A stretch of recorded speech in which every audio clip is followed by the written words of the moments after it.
देखिए अब कोण सी कोण बी के बराबर हो गया है, यानी ये कोण बराबर हो गए।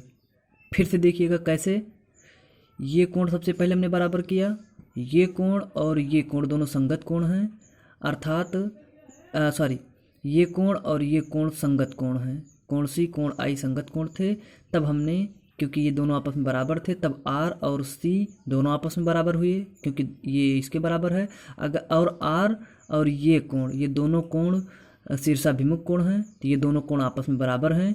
क्योंकि आर बराबर है सी के, अतः ये कोण भी इस कोण के बराबर होगा। क्यों? क्योंकि ये दोनों बराबर हैं शीर्षाभिमुख के कारण। यही चीज़ यहाँ दिखाया गया है। देखिए ये कोण और ये कोण दोनों आपस में बराबर हो गए, यानी कोण एफ सी बी कोण सी बी एफ, ये दोनों कोण आपस में बराबर हो गए। और हम ये जानते हैं कि अगर ये दोनों कोण बराबर है तो ये एक त्रिभुज है, और त्रिभुज के समान कोणों की सम्मुख भुजाएं बराबर होती हैं। अर्थात इसके सामने की भुजा ये है और इस कोण के सामने की भुजा ये है, अर्थात यानी इसके सामने की भुजा एफ सी यानी एफ बी। देखिए कोण सी के सामने की भुजा एफ बी है, एफ बी बराबर एफ सी, इसको समीकरण 3 मान लेते हैं। क्यों? क्योंकि त्रिभुज के समान कोणों की सम्मुख भुजाएं बराबर होती हैं, समान होती हैं।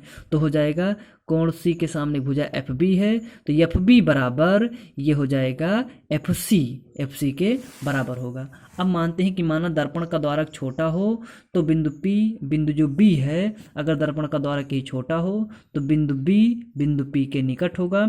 ऐसी स्थिति में जो एफ बी है वो एफ पी के लगभग बराबर, क्योंकि ये भी नज़दीक आता जाएगा और एक स्थिति आएगी अगर छोटा कर दिया जाएगा तो ये लंबाई एफ बी वाली एफ पी के यानी पी एफ के लगभग बराबर होगी।